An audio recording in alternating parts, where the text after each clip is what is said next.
افهم ان من حقك تقف وتاخد نفسك. انت اهم من كل انجاز وكل موقف انت بتعدي بيه. خرج نفسك من دايرة المقارنات اللي بتخليك مش عارف ترتاح ومش عارف توصل لمنطقة مريحة ليك. بطل تقارن اللي حواليك بشكل يضغطهم. ما تسمحش لعلاقات غير سوية ان هي تكون بتضغطك وبتمنعك من الوصول لأوقات فيها راحة نفسية ليك. حاول ما تكونش سبب عدم ارتياح في علاقاتك باللي حواليك. لو انت واصل لمرحلة ان انت مش بتعرف توقف وتاخد نفسك، اطلب مساعدة لو سمحت. مساء الخير، اتمنى تكونوا كويسين.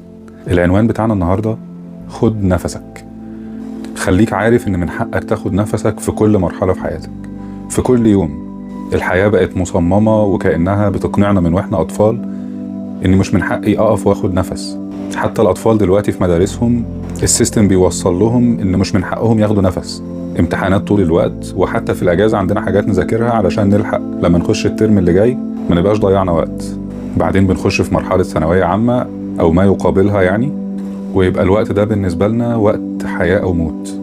هخرج منه متحدد مستقبلي ضاع ولا مستقبلي بخير، ايه كلية اللي هدخلها. وللأسف حتى ساعات في المرحلة دي ما بناخدش فرصتنا ان احنا نفكر احنا عاوزين نكون بندرس ايه فعلا. بنبقى محطوطين في صراع وضغط كده ان احنا لازم نتارجت على اعلى مسميات كليات. بنخلص الكلية ونطلع لسوق العمل، نفاجأ بصراع تاني خالص، ونفاجأ ان مفيش اجازة نص السنة واخر السنة زي ما كنا بناخد زمان. السنة كلها بقت لوكشة واحدة على بعض. بنشتغل طول الوقت في صراع وطول الوقت في سبق. كتير مننا بيقعد سنين طويلة جدا بدون فعلا ما ياخد نفسه. موضوع مرهق جدا. ده بالنسبة للخطوات بتاعت الحياة والتارجتس بقى اللي احنا بنقعد نجري وراها.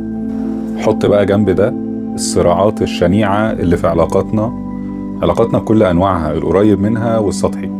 ساعات كتير احنا بنكون سبب ان اللي حوالينا مش بيعرفوا ياخدوا نفسهم بسبب تفاصيل علاقتنا بيهم وطريقة تعاملنا معاهم. احنا النهاردة كل اللي محتاجين بس نظرنا يتوجه ليه ان انا من حقي اخد نفس، من حقي اهدى. انا اهم من كل الانجازات اللي انا بحاول اجري وراها. انا اهم من كل الاثباتات اللي بحاول اثبتها لناس حواليا عشان يصدقوا فيا. انا اهم من المرحلة اللي انا بعصر نفسي عصر علشان اطلع باحسن ما فيها. تاني هنا بأكد في بداية الفيديو ده ان مش هينفع اي مسج في السلسلة بتاعتنا ناخدها وما نطبقش عليها مبدأ الاتزان. يعني ما ينفعش الكلام اللي هنقوله دلوقتي ده ياخده حد ويقول لي يعني انت بتقول ان احنا محتاجين بقى نبطل نحط اهداف لينا ونشتغل بجد عشان نوصل لها ونبطل نجتهد ونعمل اللي علينا. مش بقول كده. والمسج بتاعت النهاردة دي مش مناسبة لشخص هو اصلا واخد راحته بزيادة. يعني في اشخاص ممكن تكون هي اصلا مش متعودة ان هي تحدد لنفسها اهداف، مش بتحب تعكر مزاجها باي تارجت اكون بجري وراه وبيجري ورايا. هم مش بيحبوا اصلا يخرجوا من مود الروقان. فاكيد المسج بتاعت النهاردة مش مناسبة اطلاقا للناس دي. احنا بنتكلم اكتر عن حد مش بيعرف ياخد نفسه. ارجع تاني للجملة اللي كنت بقولها من شوية، انت اهم من المرحلة اللي انت فيها ايا كانت هي ايه. انت اهم من الانجاز، انت اهم من نجاحك. والجملة دي مش بتقول ان نجاحك مش مهم، نجاحك مهم جدا، بس انت اهم. كتير مش بنقدر نستوعب الفكرة دي من كتر ما احنا محطوطين في ضغط ومقارنات بتخلينا مش فاهمين يعني ايه ان انا ممكن اقف، يعني ايه ان انا ممكن اوقف جري.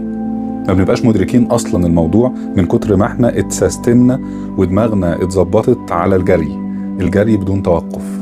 ومقابل ده بتضيع الكواليتي بتاعت حياتي. بعيش بحقق انجازات، بس انا ما بلحقش اعيش فعلا في اي مرحلة من المراحل اللي بعدي بيها لاني بجري طول الوقت. ده احنا ساعات مش بنفهم معنى اني ممكن اخد اجازة من شغلي مثلا علشان انا محتاج اروح لدكتور واكشف، لاني مش حاسس ان دي ضرورة، مش حاسس ان في حالة طوارئ تستدعي ان انا اوقف شغلي. مقابل ده حالتي بتسوء اكتر وبوقف شغل غصب عني، بس بعد ما اكون وصلت لحالة سيئة اكتر. احنا بنتعامل بنفس المنطلق دوت في كل حاجة بقى، مش بس في التعب العضوي. بالنسبة لنا طول ما انا ما اضطرتش اتكسح فانا بجري، لما اجيب اخري وقع يبقى ربنا يسهل. طب ليه بجد؟ تاني هنقول ان هي الحياة بنعيشها مرة واحدة. محتاجين نكون متوازنين على قدر الامكان ما بين اني فعلا بحاول استفاد من الفرص اللي بتطرح قدامي، ببني نفسي وبتطور وبكسب على قدر الامكان، مش بكسب فلوس بس، بكسب في العموم. لكن في نفس الوقت ما ضيعش حياتي وانا بجري. من واجبي ناحية نفسي اني اجري واتعب وابني نفسي واتطور، ومن حقي ومن واجبي ناحية نفسي برضو ان ارتاح. ده جزء من السيستم. يعني تخيلوا كده، احنا جبنا مكنة جديدة عشان تساعدنا في الشغل، والحمد لله الانتاج بتاعنا هيتضاعف، ورحنا نازلين على المكنة دي بما انها مكنة بقى مش بني ادم، فشغل 24 ساعة علشان نضرب الانتاج في 5 اضعاف. فالمكنة باظت خلال شهرين. طب ما احنا لو كنا استهدينا بالله كده وخلينا راحة المكنة جزء اساسي من سيستم الشغل بتاعها، كانت كملت معانا سنين. وكان بس بدل ما الانتاج يتضاعف 5 مرات كان ممكن يتضاعف 3 مرات بس، لكن المكنة تعيش معانا سنين. كل حد فينا محتاج يتعامل مع نفسه بالمنطلق ده. من حقك كمان تبقى بتاخد نفسك في العادي، ومفيش علاقات بتمنعك من انك تاخد نفسك. في علاقات كده هي مستنزفة، علاقات اكبر تأثير ليها عليك ان هي بتمص الطاقة بتاعتك، تخليك مخنوق اغلب الوقت. ساعات كتير الخنقة دي بتكون تحت مسمى الاهتمام، بيحبني جدا فمطلع عيني. العلاقات دي بقى قصة تانية محتاجة مننا حلقات كتير. بس مبدئيا كده خلينا نتفق ان اي علاقة بتمنعني من اني ابقى مرتاح نفسيا، ومرتاح بيني وبين نفسي، ومرتاح جوه العلاقة، ومرتاح في باقي حياتي، فانا مش مضطر اكمل العلاقة دي. لو سمحت بطل تقارن نفسك باللي حواليك. انا عارف ان ده صعب جدا، وان احنا من كتر ما واحنا صغيرين اتقارنا بناس غيرنا، كبرنا للأسف واحنا ما بنعرفش ما نعملش المقارنات دي. بس بحاول، ويا ريت كلنا نكون بنحاول في ده، ان احنا نخرج من دايرة المقارنات اللي بتخلينا طول الوقت مش بنختار سرعة خطوتنا بناء على ايه اللي يناسبنا، لا احنا بنختار سرعة خطوتنا بناء على سرعة اللي جنبي. مش عايز ابقى بطيء بالنسبة له، مش عايزه يوصل الاول فالناس تحس ان انا ايه ده انت اتأخرت ليه. احنا في مجتمع صعب جدا. يعني انا لو لسه ما ارتبطتش مش بلاقي مثلا مجرد تمنيات رقيقة كده من اللي حواليا انهم بيتمنوا لي الخير في العموم وكده، لا لازم يقعد يتقال لي يا عم بقى انت كل دفعتك جوزوا خلاص وخلفوا وانت. فانا مش ببقى عايز اخد الخطوة بتاعت الارتباط مثلا علشان انا لقيت الشخص المناسب، لا انا جوايا دافع قوي ان ارتبط لانه يعني انا متأخر قوي. فمجتمع طريقته ضاغطة كده في كل المراحل بقى، مش بس في الارتباط. فأرجوكم حاولوا تقللوا تأثير المقارنات عليكم، ما تخلوش ان هو ده اللي بيحرككم. انا كمان ده صعب عليا جدا، بس بحاول لانه ضروري جدا. ياما بناخد خطوات وبنجري بسرعة اكبر من سرعتنا اللي احنا نحتملها بس علشان المقارنات اللي احنا محطوطين فيها. وبعد ما بناخد الخطوات دي وبنجري وبنتعب وبنوصل، بنفاجأ ان احنا وصلنا لحاجة ما كانتش بتاعتنا، ما كانتش هي الانسب لينا ولا الحاجة اللي تستاهل اننا كنا نجري بالسرعة دي. طب ما نخف على بعض شوية ونخف على نفسنا ونقف ناخد نفس ونشوف احنا ايه اللي يناسبنا فعلا، ايه اللي يستاهل ان انا اجري له الفترة الجاية دي. هقف وهرتاح حتى لو هتقارن باللي جنبي هبان ان انا اتأخرت. المهم لما اجري هجري في الاتجاه الصح. يا فرحتي لما بقى اسرع واحد بجري في اللي حواليا وفي الاخر اكتشفت اني بجري في الاتجاه الغلط.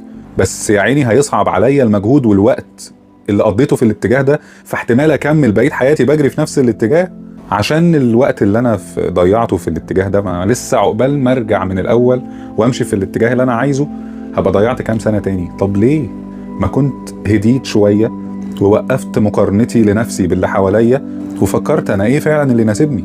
من ضمن الحاجات اللي ساعات كتير بنفضل نجري وراها ومش بنلحق نقف ولا ناخد نفس، فكرة اني محتاج اوصل لمستوى دخل معين، فبقعد احرت لغاية ما اوصل للمستوى دوت، بس اللي حواليا مستواهم ما بيوقفش وانا بقارن نفسي طول الوقت. انا دماغي مش بتدور على سؤال انا ايه اللي يناسبني دلوقتي، ايه المستوى اللي يكفيني وابقى الحمد لله تمام، لا انا حاسس ان دايما في ارقام حواليا بتقارن بيها، والارقام دي متحركة عمالة تطلع، فانا عمري ما بوصل لمنطقة اقدر اقول فيها انه حاليا بالنسبة للمرحلة اللي انا فيها انا تمام. ما بيحصلش. ليه؟ لاني رابط راحتي والمستوى اللي هكون مبسوط فيه بالمستويات اللي حواليا. انا مدرك قد ايه ان انا اوقف مقارنات ده صعب جدا، بس حقيقي مش هينفع نكمل حياتنا تحت رحمة المقارنات. كتير جدا بنسعى لحاجات ونتعب علشان نوصل لها، مش علشان احنا محتاجينها فعلا ولا علشان هي تناسبنا، لكن اللي حوالينا كلهم مقتنعين ان هي ضرورية، فانا بيجيلي جلطة لو ما وصلتلهاش. فادي براح لنفسك ان انت تهدى، ادي براح لنفسك انك تغلط. ادي براح لنفسك انك تجرب وتكتشف انك في سكة مش مناسبة فتغيرها.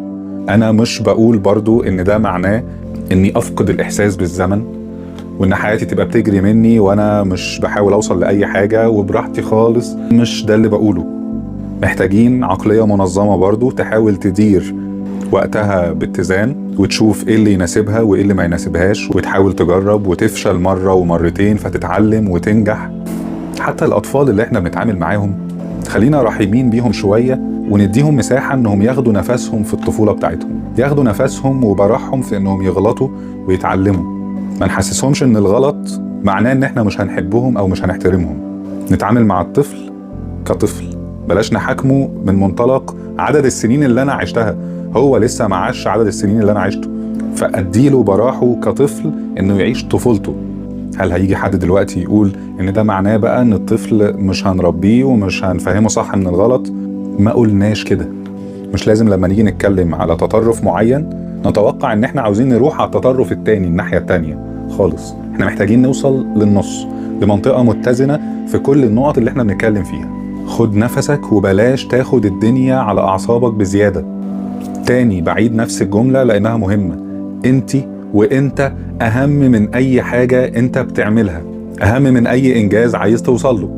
طيب في حالة ان انت وصلت لمرحلة انك بقيت تاخد الدنيا دايما على اعصابك ووصلت لمرحلة ما من الضغط اللي بقت تتعبك، اطلب مساعدة لو سمحت. ودي نقطة تانية مهمة، اطلب مساعدة، ده مش عيب. اطلب مساعدة بس من شخص مناسب، شخص واعي ممكن يساعدك في ترتيب افكارك، يساعدك تراجع طريقة تعاملك مع الضغط ومع الاحداث اللي حواليك. عشان نلخص كده كل اللي احنا قلناه في الحبة دول، افهم ان من حقك تقف وتاخد نفسك. انت اهم من كل انجاز وكل موقف انت بتعدي بيه. صحتك النفسية والجسمانية اهم من انك تنجز حاجة معينة. خرج نفسك من دايرة المقارنات اللي بتخليك مش عارف ترتاح ومش عارف توصل لمنطقة مريحة ليك. بطل تقارن اللي حواليك بشكل يضغطهم. ما تسمحش لعلاقات غير سوية ان هي تكون بتضغطك وبتمنعك من الوصول لأوقات فيها راحة نفسية ليك. حاول ما تكونش سبب عدم ارتياح في علاقاتك باللي حواليك. لو انت واصل لمرحلة ان انت مش بتعرف توقف وتاخد نفسك، مش بتعرف توقف الضغط اللي بتدخل فيه بسبب الحاجات اللي حواليك، اطلب مساعدة لو سمحت. ما تسيبش نفسك تحت ضغط مستمر، ما تسيبش نفسك توصل لمراحل الرجوع منها هيكون أصعب جدا والعلاج منها هيكون أصعب. أشوفكم على خير المرة الجاية. سلام.